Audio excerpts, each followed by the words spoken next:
Hello dear friends, कैसे हो आप लोग। आई होप कि आप लोग स्वस्थ और मस्त होंगे। आज मैं आप लोगों के लिए कुछ जीके के महत्वपूर्ण क्वेश्चन लेके आई हूँ, जिनको आप लोग क्या करोगे, समझते चलोगे और क्या करोगे, क्वेश्चन के आंसर भी देते चलोगे। तो चलिए आज की क्लास को हम लोग स्टार्ट करते हैं। जो हम लोग के क्वेश्चन है वो है प्राचीन साहित्य एवं साहित्यकार, इससे लिए गए हैं। चलिए आप लोग समझते चलिएगा और क्वेश्चन के आंसर देते चलिएगा। जो हम लोग का पहला क्वेश्चन है वो क्या कह रहा है। पहला क्वेश्चन कह रहा है कि मुद्रा राक्षस के लेखक हैं, यानी जो मुद्रा राक्षस थी तो इसके लेखक कौन थे। तो इसका जो राइट आंसर है वो हो जाएगा विशाखदत्त थे। ठीक, अब चलिए हम लोग अपने अगले क्वेश्चन की तरफ बढ़ते हैं। अब जो हम लोगों का अगला क्वेश्चन है वो क्या कह रहा है। अगला क्वेश्चन कह रहा है कि कुमार संभव महाकाव्य किस कवि ने लिखा। कुमार संभव महाकाव्य किस कवि ने लिखा। तो ये लिखा था कालिदास ने। किसने लिखा था। कालिदास ने। अब चलिए हम लोग अगले क्वेश्चन की तरफ बढ़ते हैं। अब जो हम लोग का अगला क्वेश्चन है वो क्या कह रहा है। अगला क्वेश्चन कह रहा है कि कल्हड़ की पुस्तक का नाम क्या है, यानी जो कल्हड़ थे तो इनकी पुस्तक का क्या नाम था। तो इनकी पुस्तक का नाम था राज तरंगिणी। क्या नाम था। राज तरंगिणी था। अब चलिए हम लोग आगे बढ़ते हैं। अब जो हम लोगों का अगला क्वेश्चन है वो क्या कह रहा है। अगला क्वेश्चन कह रहा है कि राजनीति की प्रारंभिक पुस्तक नीतिसार लिखी गई थी। तो राजनीति की प्रारंभिक पुस्तक नीतिसार किसके द्वारा लिखी गई थी। तो इसका जो राइट आंसर है वो क्या हो जाएगा। तो इसका राइट आंसर हो जाएगा कामंदक के द्वारा। कामंदक के द्वारा क्या की गई थी, लिखी गई थी। किसके द्वारा लिखी गई थी, कामंदक के द्वारा लिखी गई थी। अब चलिए हम लोग आगे बढ़ते हैं। अब जो हम लोग का अगला क्वेश्चन है वो क्या कह रहा है। अगला क्वेश्चन कह रहा है कि कालिदास के कुमार संभवम कालिदास के कुमार संभवम में इस पौराणिक चरित्र की जन्म कहानी है। क्या कह रहा है क्वेश्चन, कह रहा है कि कालिदास के कुमार संभवम में इस पौराणिक चरित्र की जन्म कहानी है। तो इसका राइट आंसर क्या हो जाएगा, कार्तिकेय हो जाएगा। इसका राइट आंसर क्या हो जाएगा, कार्तिकेय हो जाएगा। अब चलिए हम लोग अपने अगले क्वेश्चन की तरफ बढ़ते हैं। अब जो हम लोग का अगला क्वेश्चन है वो क्या कह रहा है। अगला क्वेश्चन कह रहा है कि किराता जूरनी पुस्तक किसने लिखी थी। किराता जूरनी पुस्तक किसने लिखी थी। तो ये लिखी गई थी भारवी के द्वारा। किसके द्वारा लिखी गई थी, भारवी के द्वारा। अब चलिए हम लोग अपने अगले क्वेश्चन की तरफ बढ़ते हैं। अगला क्वेश्चन कह रहा है कि स्वप्नवास स्वप्न वासव दत्ता के लेखक हैं। स्वप्न वासव दत्ता के लेखक कौन है। तो इसका जो राइट आंसर है वो हो जाएगा भास हैं। कौन है, भास हैं। अब चलिए हम लोग अपने अगले क्वेश्चन की तरफ बढ़ते हैं। अब जो हम लोग अगला क्वेश्चन है वो क्या कह रहा है। अगला क्वेश्चन कह रहा है कि अर्थशास्त्र नामक पुस्तक का लेखक कौन था। तो इसका जो राइट आंसर है वो क्या हो जाएगा। इसका जो राइट आंसर है वो हो जाएगा कौटिल्य थे। कौन थे, कौटिल्य थे। किसके, अर्थशास्त्र नामक पुस्तक के लेखक कौन थे, कौटिल्य थे। चलिए अब हम लोग आगे बढ़ते हैं। अब जो हम लोग का अगला क्वेश्चन है वो क्या कह रहा है। अगला क्वेश्चन कह रहा है कि पृथ्वीराज रासव के लेखक हैं। पृथ्वीराज रासव के लेखक कौन थे। तो इसका जो राइट आंसर है वो हो जाएगा चंदबरदाई थी। कौन थे, चंदबरदाई। अब चलिए हम लोग आगे बढ़ते हैं। अगला क्वेश्चन कह रहा है कि ओदंतपुर शिक्षा केंद्र राज्य में अवस्थित था। तो इसका जो राइट आंसर है वो क्या हो जाएगा।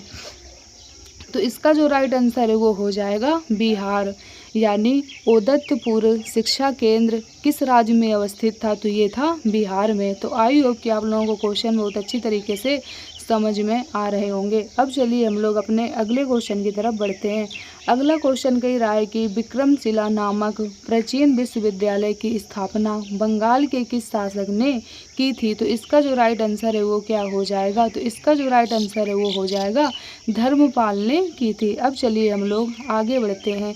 अब जो अगला क्वेश्चन है हम लोगों का वो क्या कह रहा है। अब जो अगला क्वेश्चन है वो कह रहा है कि उस पाल शासक का नाम बताइए जिसने विक्रमशिला विश्वविद्यालय स्थापित किया। तो इसका जो राइट आंसर है वो क्या हो जाएगा, धर्मपाल। किसने किया था स्थापित? धर्मपाल ने किया था। अब चलिए हम लोग अगले क्वेश्चन की तरफ बढ़ते हैं। अगला क्वेश्चन कह रहा है कि कश्मीर का अकबर नाम से प्रसिद्ध सुल्तान था। तो इसका जो राइट आंसर है तो वो क्या हो जाएगा? तो इसका जो राइट आंसर है वो हो जाएगा सुल्तान जैनुल आबिदीन थे। अब चलिए हम लोग आगे बढ़ते हैं। अब जो अगला क्वेश्चन है वो क्या कह रहा है? अगला क्वेश्चन कह रहा है कि कर्नाट वंश का संस्थापक कौन था? कर्नाट वंश का संस्थापक कौन था? तो इसका जो राइट आंसर है वो हो जाएगा न्याय देव थे। कौन थे? न्याय देव थे। अब चलिए हम लोग आगे बढ़ते हैं। अब जो अगला क्वेश्चन है वो क्या कह रहा है? अगला क्वेश्चन कह रहा है कि कर्नाट वंश का अंतिम शासक था। कर्नाट वंश का अंतिम शासक कौन था? तो इसका जो राइट आंसर है तो वो क्या हो जाएगा? इसका जो राइट आंसर है वो हो जाएगा हरि सिंह थे। कौन थे? हरि सिंह थे। अब चलिए हम लोग आगे बढ़ते हैं। अब जो अगला क्वेश्चन है वो क्या कह रहा है? क्वेश्चन कह रहा है अब प्रसिद्ध इलाहाबाद प्रशस्ति का लेखक था। प्रसिद्ध इलाहाबाद प्रशस्ति का लेखक था तो कौन था? तो इसका जो राइट आंसर है वो हो जाएगा हरिशेन थे। अब चलिए आगे बढ़ते हैं। अब जो अगला क्वेश्चन है वो क्या कह रहा है? अब जो अगला क्वेश्चन है वो कह रहा है बराबर पर्वत श्रृंखला स्थित गोरखगिरी विजित की गई। कहाँ पे विजित की गई? तो इसका जो राइट आंसर है वो हो जाएगा खारवेल द्वारा। ठीक, क्या? खारवेल द्वारा क्या की गई? विजित की गई। अब चलिए आगे बढ़ते हैं। अब जो अगला क्वेश्चन है वो क्या कह रहा है? अब जो अगला क्वेश्चन है वो कह रहा है गुप्त युग में भूमि राजस्व की दर थी तो क्या थी? उपज का छठा भाग थी। क्या थी? उपज का छठा भाग थी। अब चलिए आगे बढ़ते हैं। अब जो अगला क्वेश्चन है वो क्या कह रहा है? अगला क्वेश्चन कह रहा है कि धर्मशास्त्रों में भू राजस्व की दर क्या है? तो कितनी है? 1/6 है। अब चलिए आगे बढ़ते हैं। अगला क्वेश्चन कह रहा है किस प्रकार की भूमि को अप्रहत कहा जाता है? तो बिना जोती हुई जंगली भूमि को क्या कहा जाता है? अप्रहत कहा जाता है। अब चलिए हम लोग आगे बढ़ते हैं। अगला क्वेश्चन कह रहा है कि चीनी यात्री सुंग युन ने भारत की यात्रा की थी। तो चीनी यात्री सुंग युन ने भारत की यात्रा कब की थी? तो इसका जो राइट आंसर है वो हो जाएगा 518 ईस्वी में की थी। अब जो अगला क्वेश्चन है वो क्या कह रहा है? अब जो अगला क्वेश्चन है वो कह रहा है कि हर्षवर्धन के समय भारत आया तो कौन आया था? ह्वेन सांग जो थे वो क्या हुए थे? हर्षवर्धन के समय भारत आए थे। अब जो हम लोग का अगला क्वेश्चन है वो क्या कह रहा है? अगला क्वेश्चन कह रहा है कि योग न्याय सांख्य और वैष्णिक में से इस भारतीय दर्शन ने परमाणु सिद्धांत का प्रतिपादन किया था। योग न्याय सांख्य और वैशेषिक ने इस भारतीय दर्शन ने परमाणु सिद्धांत का प्रतिपादन किया था। तो किसने किया था? ये किया था वैशेषिक ने किया था। किसने किया था? वैशेषिक ने किया था। यानी क्वेश्चन हमारा क्या कह रहा है? क्वेश्चन कह रहा है कि योग न्याय सांख्य और वैशेषिक में से इस भारतीय दर्शन ने परमाणु सिद्धांत का प्रतिपादन किया था। यानी किसमें? योग न्याय सांख्य और वैशेषिक में। तो इन तीनों मतलब कि चारों लोगों में कौन थे जो परमाणु सिद्धांत का क्या किया था? प्रतिपादन किया था। तो इसका राइट आंसर क्या हो जाएगा? इसका जो राइट आंसर है वो हो जाएगा वैशेषिक ने क्या किया था प्रतिपादन। अब चलिए हम लोग आगे बढ़ते हैं। अगला क्वेश्चन कह रहा है कि वर्धन राजवंश की स्थापना की। तो वर्धन राजवंश की स्थापना किसने की थी? तो इसका जो राइट आंसर है वो हो जाएगा पुष्पभूति ने की थी। किसने की थी? पुष्पभूति ने की थी। अब चलिए आगे बढ़ते हैं। अब जो अगला क्वेश्चन है वो क्या कह रहा है? अगला क्वेश्चन कह रहा है कि हर्षचरित नामक पुस्तक किसने लिखी थी? तो इसका जो राइट आंसर है वो हो जाएगा बाणभट्ट ने लिखी थी। किसने लिखी थी? बाणभट्ट ने लिखी थी। हर्षचरित नामक पुस्तक किसने लिखी थी? तो ये लिखी थी बाणभट्ट ने लिखी थी। अब चलिए हम लोग अपने अगले क्वेश्चन की तरफ बढ़ते हैं। अब जो अगला क्वेश्चन है वो क्या कह रहा है? अगला क्वेश्चन कह रहा है कि कभी बाण निवासी था। तो क्या हो जाएगा इसका राइट आंसर? इसका जो राइट आंसर है वो हो जाएगा पृथ्वीकूट गांव और बिहार। कहाँ का निवासी था? पृथ्वीकूट गांव और बिहार। अब चलिए हम लोग आगे बढ़ते हैं। अब जो अगला क्वेश्चन है वो क्या कह रहा है? अगला क्वेश्चन कह रहा है कि हर्षवर्धन के शासनकाल में किस चीनी यात्री ने भारत की यात्रा की थी? तो इसका जो राइट आंसर है वो क्या हो जाएगा? तो इसका जो राइट आंसर है वो हो जाएगा हेन सांग ने की थी। अब चलिए हम लोग आगे बढ़ते हैं। अब जो अगला क्वेश्चन है वो क्या कह रहा है? अगला क्वेश्चन कह रहा है कि हेन सांग ने भारत में यात्रा के समय सूती कपड़ों के उत्पादन के लिए सबसे प्रसिद्ध नगर था, तो क्या था? तो ये था मथुरा था। अब चलिए हम लोग आगे बढ़ते हैं। अब जो अगला क्वेश्चन है वो क्या कह रहा है? अगला क्वेश्चन कह रहा है कि चीनी यात्री हेन सांग ने किस विश्वविद्यालय में अध्ययन किया था? तो इसका जो राइट आंसर है वो क्या हो जाएगा? इसका जो राइट आंसर है वो हो जाएगा नालंदा विश्वविद्यालय में किया था। तो आई होप कि आप लोगों को यहाँ तक के क्वेश्चन बहुत अच्छी तरीके से समझ में आए होंगे और आपने क्या किया होगा, बहुत अच्छे तरीके से क्वेश्चन को समझा भी होगा। अब जो हम लोग के क्वेश्चन आएंगे वो आएंगे गुप्त एवं गुप्तोत्तर युग के। कहाँ से आएंगे? गुप्त एवं गुप्तोत्तर युग से। अब जो क्वेश्चन है वो यहाँ से लिए गए हैं।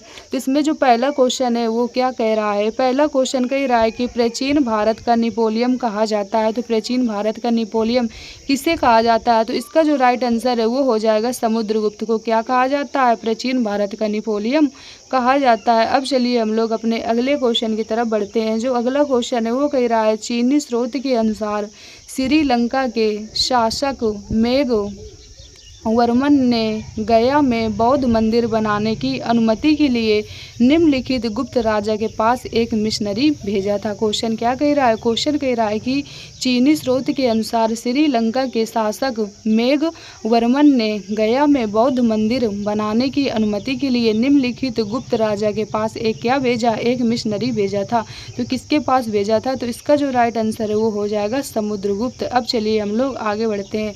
अगला क्वेश्चन कह रहा है कि किस गुप्त शासक ने अपने बड़े भाई की हत्या कर सत्ता प्राप्त किया? तो इसका जो राइट आंसर है वो क्या हो जाएगा? तो इसका जो राइट आंसर है वो हो जाएगा चंद्रगुप्त द्वितीय ने। अब चलिए हम लोग आगे बढ़ते हैं। अगला क्वेश्चन क्या कह रहा है?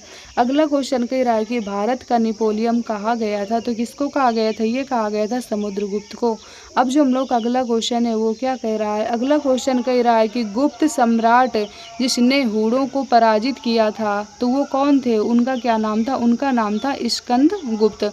अब चलिए हम लोग आगे बढ़ते हैं। अगला क्वेश्चन कह रहा है कि प्रसिद्ध चीनी यात्री फाहियान ने किसके शासनकाल में भारत की यात्रा की थी?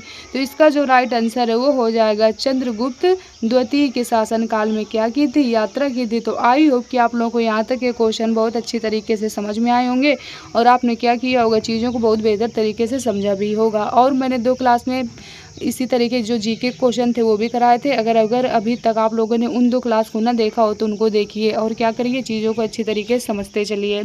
तो चलिए आज की क्लास को हम लोग यहीं तक रखते हैं। आप लोग क्या करिएगा, वीडियो को दोस्तों तक शेयर कर दीजिएगा जिससे क्या उनकी भी हेल्प हो सके। ये question exam point of view से बहुत ज़्यादा इंपॉर्टेंट है, इसलिए आपको क्या करना है, चीज़ों को समझते चलना। अगर क्लास एक बार में ना समझ में आए तो इसे आप 2-3 बार लीजिएगा और चीज़ों को क्या करिएगा, समझते चलिएगा। और अगर अभी तक आप लोग हमारे टेलीग्राम चैनल से ऐड हुए हो तो उससे भी हो जाइए। उसकी जो लिंक है नीचे डिस्क्रिप्शन बॉक्स में पड़ी है, तो वहाँ पर भी आप लोगों को टाइम टू टाइम नोटिफिकेशन मिलती रहेगी। और क्या करिए, चैनल को लाइक और सब्सक्राइब करिए जिससे आने वाली नोटिफिकेशन भी आप लोगों को टाइम टू टाइम मिलती रहे। तो चलिए आज की क्लास को हम लोग यहीं तक रखते हैं। Okay, thank you.